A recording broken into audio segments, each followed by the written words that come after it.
Hello everyone, today we'll study the next topic of our chapter number 2, and the next topic is what is a solution. So a solution is a homogeneous mixture of two or more substances. So a homogeneous mixture, what does it mean? It means that the mixture is same throughout, that you cannot see the particles of one or two substances in it. All the particles, they mix very well in it, so we cannot see the boundaries of the particles. जैसे अगर आपने चीनी को पानी में घोला है तो थोड़ी देर बाद क्या है, आपको चीनी के पार्टिकल्स पानी में नहीं मिलेंगे, आपको एक जैसा सारा ऊपर से लेकर नीचे तक सब एक जैसा दिखता है, उसी को हम कहते हैं होमोजीनस मिक्सचर। ठीक है, अब कुछ एग्जांपल्स होते हैं सॉल्यूशन के, जैसे कि आपका सॉल्ट सॉल्यूशन है, शुगर सॉल्यूशन है, विनेगर है, अलॉयज़ हैं और एयर है। अब अलॉय क्या होता है? अलॉय होता है जब हम दो मेटल को या फिर एक मेटल एक नॉन मेटल को मिक्स कर देते हैं तो जो चीज़ बन के आती है उसको अलॉय कहा जाता है। अलॉय जो है वो दोनों की प्रॉपर्टीज़ शो करता है। जिन दो मेटल को या मेटल और नॉन मेटल को मिक्स करा गया है उन दोनों की प्रॉपर्टी अलॉय शो करता है, और इसको हम इन दोनों मेटल्स को या मेटल नॉन मेटल को जिससे भी अलॉय बना है उनको हम फिज़िकल मेथड से, किसी भी फिल्ट्रेशन से या किसी भी फिज़िकल मेथड से हम उनको सेपरेट नहीं कर सकते हैं। ठीक है, तो इन सब को कहा जाता है अलॉयज़। अब जो सॉल्ट सॉल्यूशन है या शुगर सॉल्यूशन है, जो जैसे मैंने आपको बताया, these are homogeneous mixtures, these are also known as true solutions, right? And why they are known as true solutions? Because in these solutions the particles of salt and sugar are mixed so well with water that we cannot distinguish one from the other. The particles are so good in very well mixed that we cannot see one particle or the other particle. And the true solutions are also known as molecular solutions because the size of dissolved particles in such solution is the same as that of the molecule, and that's why these are the true solutions, in that the particles cannot be seen separately.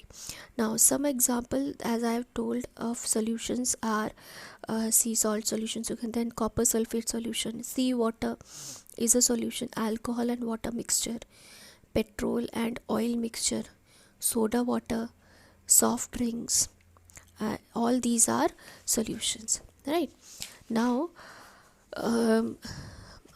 only soluble substances, the substances which are soluble, they will form true solution, right? The substances which are not soluble, they will not form true solution.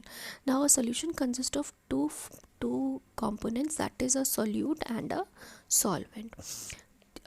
Solute is the one which is dissolved, ठीक है। Solute वो होता है जिसे घोला जाता है और सॉल्वेंट वो होता है जिसमें घोला जाता है, ठीक है। जैसे कि आपने चीनी ली और पानी लिया, तो चीनी को पानी में घोल रहे हैं, तो चीनी तो क्या हो गई, सोल्यूट हो गई, और पानी क्या हो गया, वो सॉल्वेंट हो गया, राइट। जैसे कि आपने कार्बन डाइऑक्साइड ली और उसे आपने पानी में घोल दिया, जो आपका कार्बोनेटेड वाटर होता है सॉफ्ट ड्रिंक्स में जो आता है, ठीक है।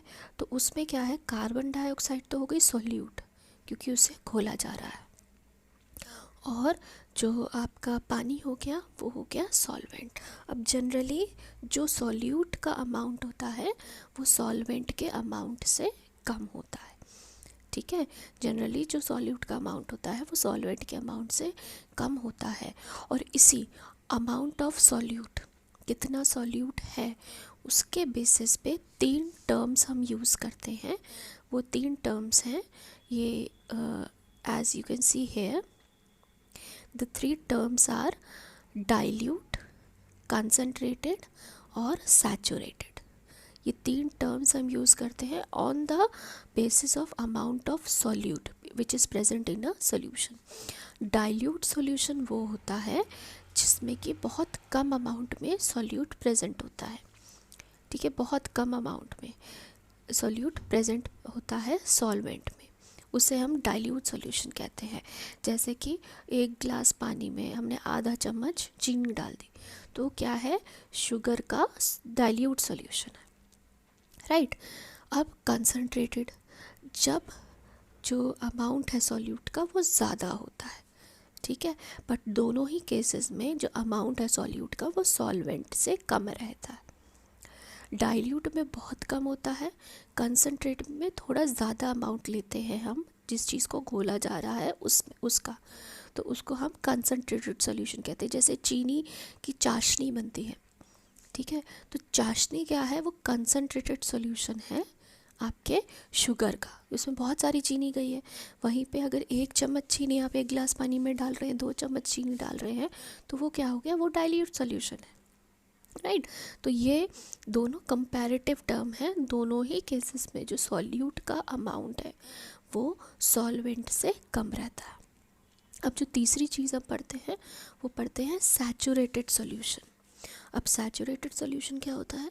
सैचुरेटेड सॉल्यूशन वो होता है जिसमें कि एक पर्टिकुलर टेम्परेचर पे, जैसे रूम टेम्परेचर है अभी, जैसे घर जो कमरे का टेम्परेचर है उस पे जब आप घोलना शुरू करें किसी चीज़ को, तो जो सॉल्यूट है वो एक हद के बाद घुलना बंद हो जाता है, ठीक है। यानी उसका मैक्सिमम पॉइंट है कि अब इतना ही घुल सकता है इस लिक्विड में, उसको हम कहते हैं सैचुरेटेड सॉल्यूशन, राइट।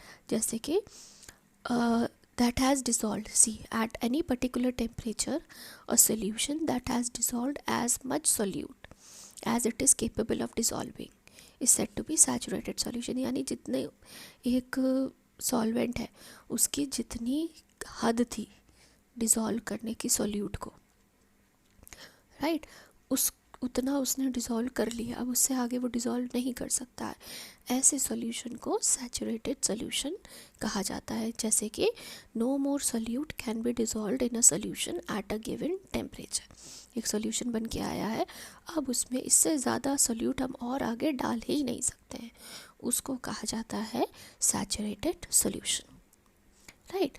और इसी टर्म को कितना अमाउंट डला है सैचुरेटेड सॉल्यूशन में सॉल्यूट का, उसे हम कहते हैं सॉल्युबिलिटी, राइट।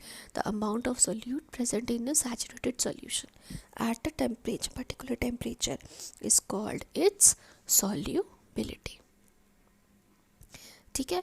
अब जैसे जो मैंने बताया आपको डाइल्यूट और कंसनट्रेटेड, वो दोनों ही चीज़ें एक कैटेगरी के अंदर में आते हैं जिसे हम कहते हैं अनसैचुरेटेड सॉल्यूशन, राइट। तो अब मैं on the basis of the amount of solute present in a solution, it can be divided into two categories, unsaturated and saturated. Now unsaturated solution is further divided into two categories, that is a dilute solution and a concentrated solution, right. So in this way the division is done. Now next we come to the properties of a solution. So when we study the properties of a solution, see, the first property is solution is a homogeneous mixture. It is homogeneous, that the all the particles are very well dissolved and you cannot see the boundaries of any particle in it. Margin में boundary आप किसी particle की solution में नहीं देख सकते।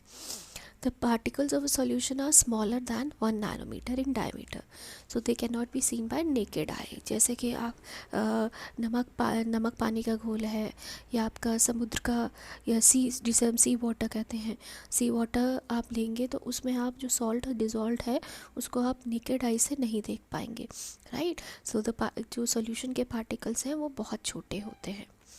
अब क्योंकि अब बहुत छोटे होते हैं, they can not scatter a beam of light passing through them. Scatter करना यानी फैला देना, यानी कि अगर हम एक सॉल्यूशन लेते हैं, ठीक है, होमोजीनियस मिक्सचर लेते हैं, यानी कि एक ट्रू सॉल्यूशन लेते हैं, और उस ट्रू सॉल्यूशन में एक साइड से एक गिलास लिया हमने कांच का, उसमें हमने सी वाटर डाला, राइट, या फिर हमने नॉर्मल नमक का पानी डाला, और उसके बाद हमने ग्लास के एक साइड से लाइट मारी, उस पर लाइट पास करी, तो हमने क्या देखा कि जो लाइट है वो बीच में हमें उसका पाथ दिखाई नहीं देता है, ग्लास में हमें नहीं दिखाई दे रहा है कि लाइट कैसे जा रही है, राइट। अगर हमें ये दिखाई दे जाए, इसका मतलब होता है स्कैटरिंग हो रही है लाइट की। जैसे आपने देखा होगा कि कई बार जैसे छोटे अगर कोई छोटा छेद है, खिड़की आपने पूरा डार्क रूम कर रखा है और एक खिड़की में छोटा सा छेद है जिससे लाइट आ रही है, तो आपको वो लाइट आती हुई जो सूरज की किरण है उसकी डायरेक्शन दिखाई देती है, ठीक है, उसे हम कहते हैं पाथ ऑफ लाइट। और वो क्यों दिखाई देती है, क्योंकि जो एयर है, एयर में बहुत छोटे छोटे धूल के कण होते हैं। वो धूल के कण वो लाइट को स्कैटर यानी बिखेर देते हैं, और जब वो बिखर जाती है तो वो हमें आती हुई, उसका जो डायरेक्शन है, पाथ है, रास्ता है, वो हमें आता हुआ दिखाई देता है। अब ये जो ट्रू सॉल्यूशन है, उसके जो पार्टिकल्स हैं वो इतने छोटे होते हैं कि वो लाइट की जो डायरेक्शन है उसको या पाथ को, लाइट को स्कैटर नहीं करते हैं, तो हमें उसका पाथ दिखाई नहीं करता है। अब जो नेक्स्ट पॉइंट है कि जो पार्टिकल्स हैं सॉल्यूशन के, they can pass through filter paper. So a solution it can not be separated by filtration. And the next is the solution are very stable. A solution, a true solution is very stable. The particles of the solute present in the solution do not separate out on keeping, meaning to say if we keep a solution stand still, right, undisturbed for a period of time, we'll see that the particles, they do not settle at the bottom, right, and it is because the solution are stable. Stable का मतलब है जैसा है वैसा ही रहता है। अगर हम उसे बिना हिलाए छोड़ दें तो कितनी भी देर के लिए आप छोड़ें, वो जो पार्टिकल्स हैं सोल्यूशन के अंदर, सॉल्यूट के पार्टिकल्स हैं, वो नीचे जाके नहीं बैठ जाते हैं या वो आपको अलग अलग होते हुए दिखाई नहीं देते हैं, ठीक है। और ऐसे सोल्यूशन को हम कहते हैं stable. Now the solutions are of different types. There are different types of solutions, like solution of a solid in solid, ठीक है, और solution of solid in solid, और उसका एग्जाम्पल है alloys। मेटल के अलॉयज़ जो होते हैं वो सॉलिड का सॉलिड में सोल्यूशन होता है, जैसे कि ब्रास। जो ब्रास है it is prepared by mixing zinc with copper, right, so it is a solution of zinc and copper. Right, now brass हो गया, ब्रॉन्ज हो गया, ये सारे जो है अलॉयज़ हैं, और ये आपके these are homogeneous mixtures and these are mixtures of a solid in solid solutions है, ठीक है। अब solution of solid in liquid, इसके एग्जांपल है शुगर सॉल्यूशन है, सॉल्ट सॉल्यूशन है, ठीक है, आयोडीन सॉल्यूशन है जिसे हम टिंक्चर ऑफ आयोडीन भी कहते हैं। ये सब क्या है, सॉलिड एंड लिक्विड, यानी कि जो सॉलिड सॉल्यूट है और लिक्विड सॉल्वेंट है। नाउ नेक्स्ट आता है solution of liquid in liquid. Vinegar, सिरका जिसे कहते हैं, it is a solution of acetic acid in water, तो it is a category of liquid in liquid type of solution, right. Next is your solution of gas in a liquid. तो जैसे मैंने आपको पहले बताया, आपका कार्बोनेटेड ड्रिंक्स है, जैसे आपके ये कोल्ड ड्रिंक्स है, सॉफ्ट ड्रिंक्स, ठीक है, सोडा वाटर है, right, it is a solution of carbon dioxide in water, right, so it is solution of gas in a liquid. Next is the solution of gas in a gas. तो इसके example होते हैं air.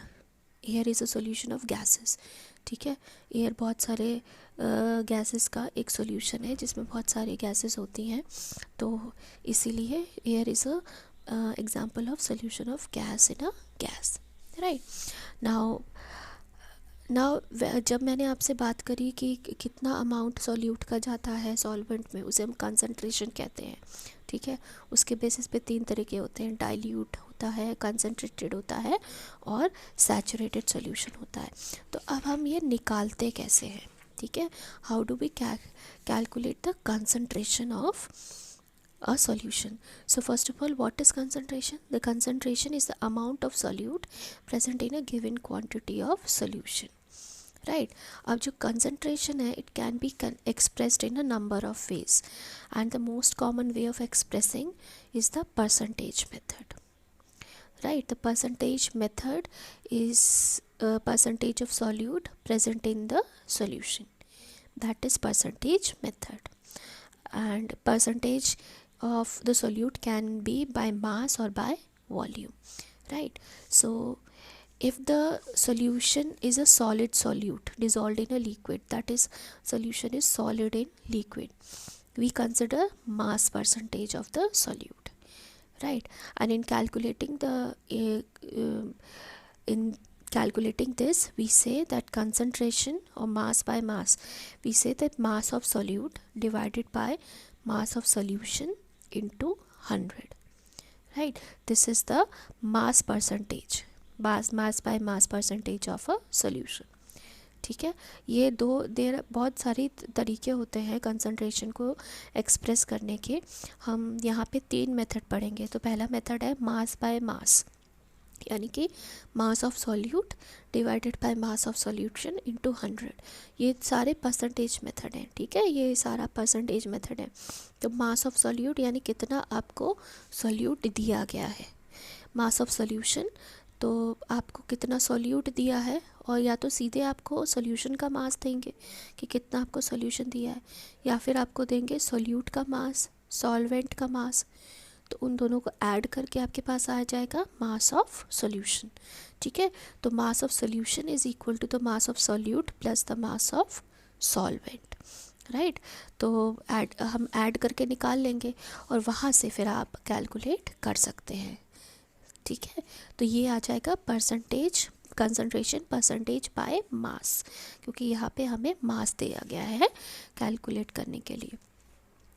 अब दूसरा case होता है आपका mass by volume percentage. ठीक है, मास बाय वॉल्यूम परसेंटेज, जहाँ पे आपको जो अमाउंट है सॉल्यूट का वो तो दिया है आपके इन केस ऑफ ग्राम्स. ठीक है, मास में दिया है, जबकि जो सॉल्यूशन का वॉल्यूम दिया हुआ है, राइट. तो यहाँ पे आप जैसा आपको दिया है उस हिसाब से आप निकालेंगे कि मास निकाला आपने, उसके बाद आपने उसका वॉल्यूम निकाला. ठीक है, वॉल्यूम जैसे सॉल्यूशन है, सॉल्यूशन का वॉल्यूम दे दिया आपको और सॉल्यूट का मास दे दिया. तो आप इन दोनों को डिवाइड करेंगे, इनटू 100 करेंगे, तो आपके पास क्या आ जाएगा, मास बाय वॉल्यूम परसेंटेज आएगा. और तीसरा केस होता है वॉल्यूम बाय वॉल्यूम परसेंटेज. ये केस होता है जब हम लिक्विड को लिक्विड में डिज़ोल्व करते हैं. ठीक है, तो इस केस में जो निकल के आता है वो आता है वॉल्यूम बाय वॉल्यूम परसेंटेज. तो इसमें क्या है, वॉल्यूम ऑफ सॉल्यूट दे दिया जैसे आपको, उसके बाद वॉल्यूम ऑफ सॉल्वेंट दे दिया. तो आप कैसे निकालेंगे सॉल्यूशन का volume, volume of solute plus volume of solvent. तो वो आपका आ जाएगा सॉल्यूशन का वॉल्यूम, और फिर आप सीधे उसे फॉर्मूले में रखेंगे और आपके पास आंसर आ जाएगा. और जो आंसर आएगा that will be percentage by volume. ठीक है, जो आंसर आ जाएगा वो आएगा परसेंटेज बाय वॉल्यूम. इस पे ये एक एग्जांपल भी दे रखा है. A solution contains 40 gram of common salt and 320 grams of water. अब क्वेश्चन आपको ध्यान से पढ़ना है कि आपको क्या क्या दे रखा है. अब यहाँ पे दे रखा है 40 ग्राम सॉल्ट और 320 ग्राम पानी, इसका सॉल्यूशन बनाया है. यानी कि आपको कहीं पे भी सॉल्यूशन का मास नहीं दे रखा है. आपको क्या दे रखा है, 40 ग्राम कॉमन सॉल्ट. तो 40 कॉमन सॉल्ट क्या हो गया, सॉल्यूट हो गया. 320 ग्राम्स ऑफ वाटर, तो वाटर क्या हो गया, सॉल्वेंट हो गया. ठीक है, और इन दोनों को मिला के सोल्यूशन बनाया है. अब आपको यहाँ पे क्या करना है, मास परसेंटेज निकालना है. इसके लिए सबसे पहले आप क्या करेंगे, सॉल्यूशन का मास निकालेंगे. सॉल्यूशन का मास कैसे निकालेंगे आप, मास of solute plus mass of solvent. तो यहाँ पे सबसे पहले आपने निकाल लिया सॉल्यूशन का mass, that comes 40 plus 320 equals to 360, right. उसके बाद बस आपके पास मास ऑफ सॉल्यूशन आ गया. मास ऑफ सॉल्यूट आपके पास ऑलरेडी दिया हुआ है 40 ग्राम्स सॉल्ट का. आप 40 डिवाइडेड बाय 320 इंटू 100, क्योंकि परसेंटेज निकालनी इसलिए इंटू 100 करा आपने, और आपके पास ये आपका आंसर आ गया 11.1, right. So in this way you can calculate the concentration, right, by 3 methods. One is the mass by mass, second is mass by volume, and the third is volume by volume. And these all things they come in percentage, right. Now in the next segment we will be studying about suspension and colloidal solutions. Thank you.